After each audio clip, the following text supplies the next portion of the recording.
बिस्मिल्लाहिर्रहमानिर्रहीम, अस्सलाम वालेकुम। मैं हूं ईसा नकवी और मेरे साथ मौजूद हैं सिद्दीक जान। आज इस्लामाबाद में वफाकी दारुल हुकूमत में ख़बरों से भरपूर एक दिन था और इस वक्त सबसे ज़्यादा जो चर्चा है, सबसे ज़्यादा शोर है, वो DGISPR major general Babar Iftikhar का वो बयान जिसमें उन्होंने नवाज़ लीग की तरफ से बाकायदा NRO मांगने के लिए जो राबते किए गए, बैकडोर राबते थे, लेकिन अब वो मंजर आम पर आ चुके हैं। अगरचे इशारों किनायों में और ज़राए से ये ख़बर आना शुरू हो गई थी, लेकिन उसके ऊपर मोहर तस्दीक ज़ब्त की है डायरेक्टर जनरल ISPR ने, और इस हवाले से किसी तरदीद की ज़रूरत महसूस नहीं की। मुस्लिम लीग नवाज़ ने एक्सेप्ट किया है इन राबतों का। इस ख़बर के ऊपर तज्ज़िया तो हम बाद में लेंगे, लेकिन आज इस्लामाबाद हाई कोर्ट में पेशी थी मरीम नवाज़ की। कैप्टन सफदर भी वहाँ पर मौजूद थे। बड़ी हलचल होती रही इस्लामाबाद में, मीडिया स्क्रीनों पर भी, और एक दो क्लिप भी है उस हवाले से वायरल हुए। लेकिन इस वीडियो में हम सबसे पहले तज़किरा करेंगे उस वाक़े का, उस वक्त का, कि एग्जैक्टली जिस वक्त ये बयान आया उससे लगभग 8 घंटे पहले इस्लामाबाद हाई कोर्ट में क्या हो रहा था। वहाँ पर साबिक गवर्नर सिंध मोहम्मद ज़ुबैर उमर वो भी मौजूद थे, सिद्दीक जान वहाँ पर मौजूद थे, और वो कमरा अदालत और उसके इर्द गिर्द क्या माहौल था। और ये क्या आपने मुझे आज, क्योंकि सिद्दीक जान ने अपनी वीडियो तो कर ली है, लेकिन इसके बाद इन्होंने कुछ बातें ऐसी शेयर की कि हमने कहा कि वो मेरे प्लेटफॉर्म से, मेरे चैनल से हम उसके ऊपर तज़किरा करें। बताएं जी, आज क्या हुआ वहाँ पे और ज़ुबैर उमर साहब क्या कर रहे थे आज? क्योंकि आज भी बहुत अहम दिन था। आज मरीम साहबा पेश हुई, कैप्टन सफदर पेश हुए। आपको पता ही आज जो भगदड़ मची बाहर, पहले वो एहतशाम कियानी हमारे दोस्त हैं रिपोर्टर, उनको पुलिस ने जिस तरह से पकड़ लिया, थाने मुंतकिल कर दिया, फिर चीफ जस्टिस साहब ने नोटिस लिया, तरमीन साहब ने उनको रिहा किया गया। फिर कोर्ट रूम के अंदर जो है वो, क्योंकि आपको पता है ना कि ये बहुत बड़ा मसला है। नून लीग की जब भी पेशी होती है, ये यकीन करें ईसा नकवी साहब, हम देख के ना इतने हमें दुख होता है बात चीज़ें देख के ना, एज ए इंसान, एज ए मुसलमान दुख होता है, एज ए पाकिस्तानी शहरी दुख होता है कि हम देखते हैं बड़े बड़े लोग, कई एक तो आए हुए थे, एक पिछली समात पे एक मौलवी साहब थे, इतनी बड़ी बड़ी उनकी दाढ़ी थी, और इस समात पे भी अच्छी खासी उम्र के लोग, लेकिन वो ऐसे रश में से गुजर के आगे मरीम सफदर साहबा तक जाते हैं कि बस वो एक बार देख लें। मैंने आज अपनी वीडियो में भी तज़किरा किया कि जैसे वो कोर्ट रूम में दाखिल हुई, मास्क उतार दिए ताकि वो देख लें कौन कौन आए हुए, और फिर बड़ी अजीबोगरीब सूरत हाल। सियासत में तो हाज़िरी ऐसे ही होती है, फेशियल रिकग्निशन। अच्छा, फिर ये होता है कि वुकला की बहुत बड़ी तादाद, अच्छा वुकला बड़ी तादाद में आते हैं तस्वीरें बनवाने। शायद मुझे आप समझ आती है क्योंकि आपका और मेरा ताल्लुक बैकवर्ड इलाकों से है। वहाँ पे ये हमारे जो इस्लामाबाद में जो रिपोर्टर्स हैं या वकील हैं या जो लोग हैं, वो जब किसी बड़ी शख्सियत के साथ तस्वीर लगाते हैं तो अपने इलाके में बड़ी बल्ले बल्ले होती है कि यार वो फलां के साथ बैठा था, तो लोग भगदड़ में कोशिश करते हैं तस्वीर ज़बरदस्ती की बन जाए, लेकिन बन जाए। ये बड़ा मसला है। वो भी थोड़ा सा हो गया अवैश यूसुफ ज़ई साहब के साथ बदतमीज़ी की एक वकील ने। खैर, मैं आपको सिनेरियो मुकम्मल बताता हूँ कि सिनेरियो क्या था। सिनेरियो ये था कि मरीम साहिबा, यानी ये कोर्ट या ये जहाँ आप और मैं बैठे हैं, अगर यहाँ जजेस बैठते हैं, ये मोहसिन अख्तर यानी साहब बैठे हैं और यहाँ पर आमिर फारूक साहब बैठे हैं, जस्ट आमिर फारूक साहब, और सामने ये कोर्ट रूम है, तो मीडिया जो ज़्यादा है वो राइट साइड पे, हमारे रिपोर्टर्स और हम सब राइट साइड पे, वो राइट साइड पे थे। अच्छा, मरीम साहबा लेफ्ट साइड पे बैठी थी। ज़्यादा रश जो है वो एक जमघट्टा जो जाहिर है फिर वो लेफ्ट साइड पे होगा, रश इधर भी बहुत भरपूर था, खड़े होने की भी जगह नहीं थी, लेफ्ट साइड पे ज़्यादा, क्योंकि मरीम साहबा बैठी थी। अब हुआ ये कि पहली लाइन थी वुकला की, जो पहली लाइन है उसमें वुकला नैब की टीम बैठी होती है, सरदार मुजफ्फर अब्बासी साहब, जहाज़ेब बरवाना, इरफान बुला और वो सारे बैठे हुए हैं, इमरान हक साहब वगैरह। उसके बाद जो वुकला के बाद जो पहली लाइन है ना, उस पहली लाइन में पहली चेयर पर बैठी थी सायरा अफजल तारड़ साहबा, उनके साथ बैठी थी माइजा हमीद साहबा, उनके साथ बैठे थे मोहम्मद ज़ुबैर साहब, और उनकी मोहम्मद ज़ुबैर साहब की बिल्कुल पिछली चेयर पर बैठे थे इमरान वसीम साहब, और उनके साथ बैठे थे आमिर सईद अब्बासी साहब। दुनिया टीवी में होते हैं। हाँ, सईद अब्बासी साहब दुनिया टीवी।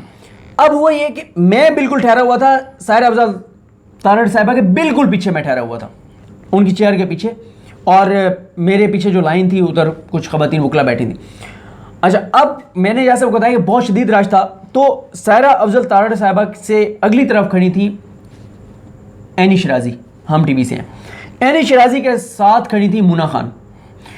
मुना खान और एनी शराजी जब ठहरी थी, तो क्योंकि कई वुकला ने आगे रोस्टम तक जाना था जो लीगल टीम का हिस्सा थे, तो धक्कम पेल थी, तो सायरा अफजल तारड़ ने कहा प्लीज़ प्लीज़ आगे से हट जाएं।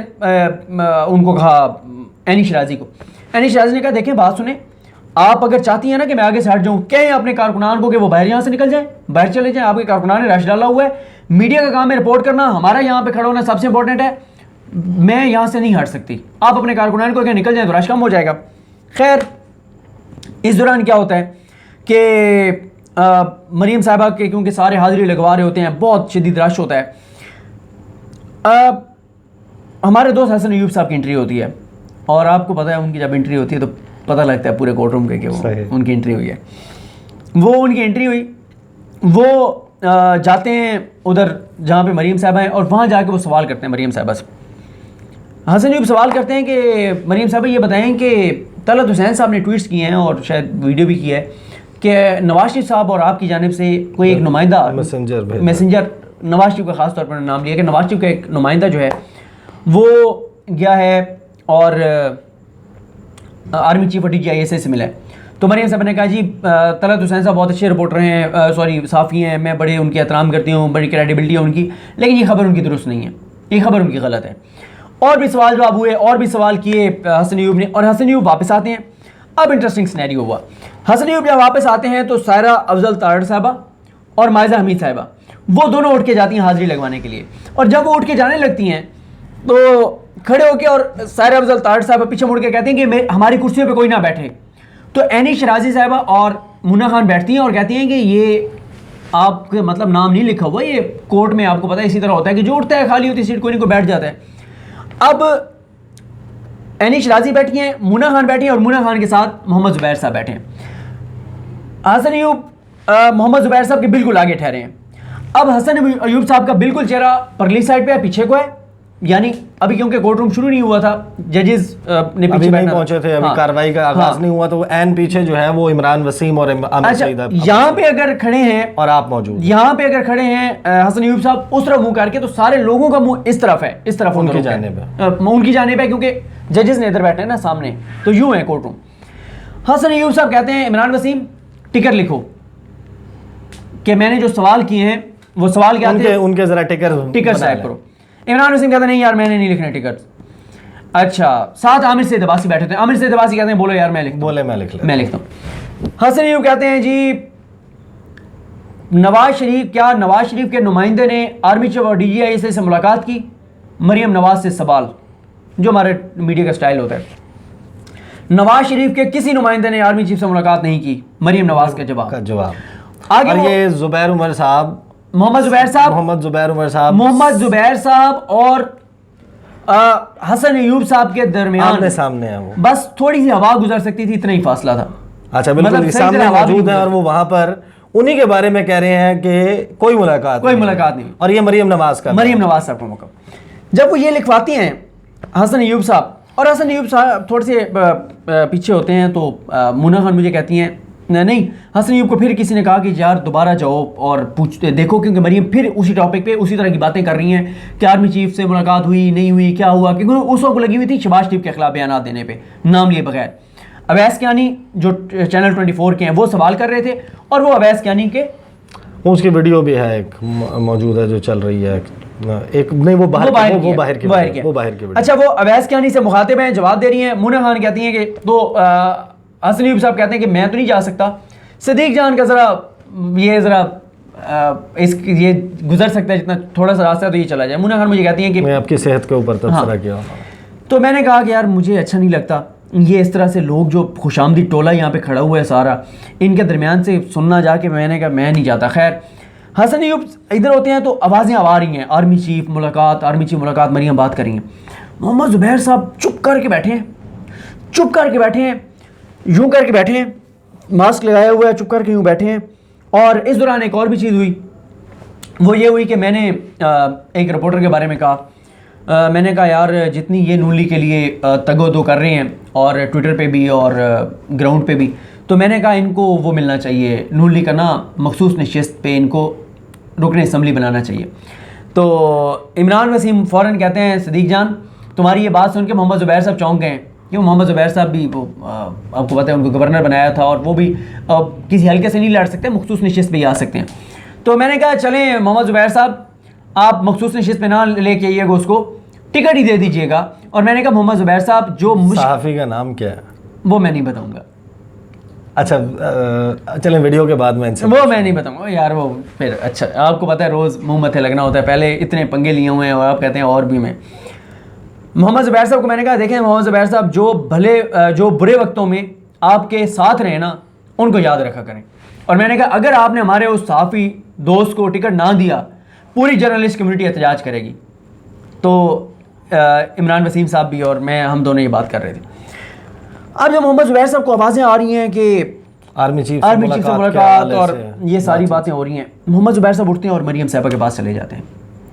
और अब मालूम नहीं है कि वो वहाँ पे टॉपिक चेंज कर रहे थे, उनको कोई बात करने गए, कोई बात कहने गए। जाहिर एक बंदा है जो असल में मुलाकात ही उन्होंने की है on behalf of Maryam Nawaz and on behalf of Mian Mohammad Nawaz Sharif sahab. या उनको थोड़ा सा ये भी था कि कहीं ये ना हो कि मरियम साहब को ऐसी बात कर दें या कुछ भी ना हो, उनको ये वो नहीं, ये तो पता था कि मरियम ये थोड़ी कहेंगी कि हाँ वाकई हमारा नुमाइंदे है। या शायद ये भी है कि आपको खौफ होता है ना कि मेरे बारे में बात हो रही है, कि मेरा नाम ना निकल आए या पता नहीं मेरे बारे में क्या बात हो रही है, तो इसलिए वो चले गए। ये वहाँ पे हुआ। लेकिन देखें इस नकवी साहब, ये तो मैंने आपको बता दिया। देखिए मैं आपको एक बात बताऊं सिद्दीक जान साहब, जिस वक्त मियां मोहम्मद नवाज शरीफ साहब ने ये तकरीर की मैरियट होटल में, आप में मौजूद थे, मैं भी मौजूद था वहाँ पर जहाँ पर ये हो रही थी अपोजिशन पार्टीज़ की ऑल पार्टीज़ कॉन्फ्रेंस। उसके बाद मैंने एक वीडियो रिकॉर्ड की, आपने भी की, लोगों ने देखी भी है। उसमें मैंने कहा था कि नवाज शरीफ साहब ने अपनी तकरीर में एक बात की। उन्होंने कहा कि चार्टर ऑफ डेमोक्रेसी, मिसाक जमहूरियत की तर्ज पर इस मौजूदा सिस्टम से निजात हासिल करने के लिए अगर कोई और मिसाक भी बनाना पड़े तो वो मिसाक बनाया जाए। मैंने उस वक्त ये कहा था कि चार्टर ऑफ डेमोक्रेसी की जिस तरीके से धज्जियाँ मिड मई 15 मई 2006 की बात है, ये बेनज़ीर भुट्टो साहिबा और नवाज शरीफ साहब ने इसके ऊपर दस्तखत किए थे मिसाक जमहूरियत पर। और फिर इसकी जिस तरीके से धज्जियाँ मुस्लिम लीग नवाज़ ने और पीपल्स पार्टी दोनों ने उड़ाई, जो कुछ हुआ 2008 से 13 तक जब पीपल्स पार्टी दौरे हुकूमत में थी, नवाज शरीफ साहब अदालत गए, पीपल्स पार्टी के ख़िलाफ़ उनकी हुकूमत ख़त्म करने के लिए उन्होंने फ़ौज को वर्गलाया, उनसे मुलाकातें करते रहे। ये सारी चीज़ें रिपोर्ट हुई हुई हैं, सब कुछ मौजूद है। और नवाज शरीफ साहब जो बयानियाँ बनाने की कोशिश कर रहे थे और दोबारा अब एक और चार्टर की बात कर रहे हैं, उसका जो अगर आप जाके पढ़ें चार्टर ऑफ डेमोक्रेसी, आप टाइप करें text of charter of democracy, आपके सामने पूरा खुल जाएगा वो किस सिनेरियो में तय पाया था। और उसका 22 नंबर जो आर्टिकल है उस पर दस्तखत हैं साबिक वज़ीर-ए-आज़म मियां मोहम्मद नवाज शरीफ के, 3 मरतबा रहे हैं उन्होंने वज़ीर-ए-आज़म। उन्होंने अपने हाथ से दस्तखत किए हैं जिसमें उन्होंने लिखा था कि फ़ौज के साथ मिलकर किसी जमहूरी हुकूमत के ख़िलाफ़ कोई कॉन्स्पिरेसी नहीं करेंगे, उनको इस्तेमाल नहीं करेंगे, क्योंकि इनका माजी दागदार है इन कामों से। 90s की सियासत जो ये कुछ करते रहे, 90s में इवन लेट 80s में जो कुछ करते रहे, उसके बाद इन्हें दस्तखत करने पड़े कि हम फौज के पास नहीं जाएंगे एक दूसरे के खिलाफ। बिल्कुल ऐसे ही। फिर 8 से 13 के दरमियान ये सब कुछ करते रहे, फिर 13 में सब कुछ जो 13 से ऑनवर्ड हुआ, और अब भी ये ऑन द रिकॉर्ड आ गया, इनकार नहीं किया नून लीग ने इन मुलाकातों का। आप इम्पैक्ट और अपना तज्जिया बताएं। वो सिर्फ ये कह रहे हैं कि जी वो अपनी उनके ज़ाती तल्लुकात हैं, हमने नहीं भेजा था, अपनी मर्जी से गए थे, तो आप निकाल दें उनको पार्टी से भाई। किस हैसियत में नून लीग का ऐसे, और मरियम साहिबा के सबसे करीब अगर कोई है तो वो मोहम्मद ज़ुबैर साहब हैं। और देखें मैं इस पर ज़ाहिर है हम बात बहुत तफसील से कर चुके हैं, लेकिन मुख्तसर मैं दोबारा ये कहना चाहूँगा कि आप बेशर्मी, बेहयाई, ढटाई देखें कि ये इतने पक्के हैं कि अंदरूनी खाना राब्ते भी कर रहे हैं, बंदे भी भिजवा रहे हैं, और उनको डंके की चोट पे जो है वो गालियाँ भी दे रहे हैं, उनके खिलाफ बयानियाँ भी बना रहे हैं, बाकायदा ये सब कुछ हो रहा है। और आज ही इनकार किया है कि हमारा कोई नुमाइंदा नहीं गया। इसका मेरा ख्याल है कि पॉलिटिकल इम्पैक्ट भी बहुत ज़्यादा आएगा, इसका बहुत असर होगा, क्योंकि साबिक वज़ीर-ए-आज़म मियां मोहम्मद नवाज शरीफ वोट को इज़्ज़त दो का नारा हो, चाहे उनका एंटी इस्टेब्लिशमेंट और जो इदारों के ख़िलाफ़ एक बयानिया है, वो किसी न किसी हद तक अपनी एक जो सेट ऑफ ऑडियंस है, जो उनकी अपनी एक कॉन्स्टिट्यूंसी है, उसमें रजिस्टर करवाने में बड़ी हद तक कामयाब हुए थे। और उसमें बहुत सारे मीडिया के लोग हैं बिल्कुल जो उनकी लाइन को दुरुस्त समझते हैं, अगरचे वो लाइन से तो शायद आप कुछ नुकात हैं जिन पे इत्तफाक कर सकते हो, लेकिन कह कौन रहा है, जिसका अपना ट्रैक रिकॉर्ड क्या है, जिसको आप कहते हैं कि पाकिस्तानी सियासत का कभी कोई तशबीह दे रहा होता है नेल्सन मंडेला, कभी कोई कह रहे होते हैं जी ची गवेरा हैं, कभी कोई कह रहा होता है जनाब इमाम खुमैनी है। लेकिन नवाज शरीफ साहब जो है, उनकी तारीख़ हमने देखा है कि वो फ़ौज के साथ किस तरीके से उन्होंने जो है वो उनको वर्गलाया, उनके साथ शामिल हुए, उनके साथ मिलके मंसूबाबंदियाँ ऐसे ही की, है। किस तरीके से फ़ौज ने उनकी सियासत को और किस तरीके से उनकी सियासत परवान चढ़ी, ये सारी चीज़ें तो ऑन द रिकॉर्ड हैं। तो कौन बंदा ये सारा बयानिया लाने की, एक क्विक 2 लाइनर असेसमेंट बता दें कि जो DGI-SPR का बयान है, इससे मुस्लिम लीग नून की सियासत के ऊपर कितना असर पड़ेगा? मैं समझता हूँ कि उनका बयानिया आज दफन हो गया और उनकी सियासत नून लीग का मुझे नहीं पता, माइनस नवाज शरीफ करके और कोई नई जमात निकला है तो अलग बात है, वरना मैं या कम से कम शरीफ ख़ानदान और उनमें से भी नवाज शरीफ की पहले इंतखाबी सियासत तो ख़त्म हो चुकी है, वैसे भी उनकी सियासत जो है उसको मैं उसका इख्तिताम देख रहा हूँ। कुछ नज़रिया बनाने बिल्कुल की ख़त्म। अब मैं समझता हूँ अगर अब भी कोई इनके ऊपर यकीन करता है ना कि ये वाकई एंटी इस्टेब्लिशमेंट है, तो उसको चाहिए कि वो अपना कोई इलाज करवाए। अब अच्छा ठीक है, मेरा ख्याल है गुफ्तगू भी खासी तवील हो गई है और मैं आज मेरी हालांकि ये डेवलपमेंट ना होती तो कम से कम 2 ऐसी इंतहाई अहम खबरें हैं पाकिस्तान से रिलेटेड भी और रीजन से रिलेटेड भी, जिनके ऊपर मैंने बात करनी थी। इंशाल्लाह आगे आने वाले वीडियो में उन दोनों डेवलपमेंट्स के हवाले से 1 या फिर 2 वीडियोज़ में मैं आपके साथ उसका तज़किरा करूँगा। अगली वीडियो में आपके साथ मुलाकात होगी, मुझे इजाज़त दीजिए, अल्लाह हाफ़िज़।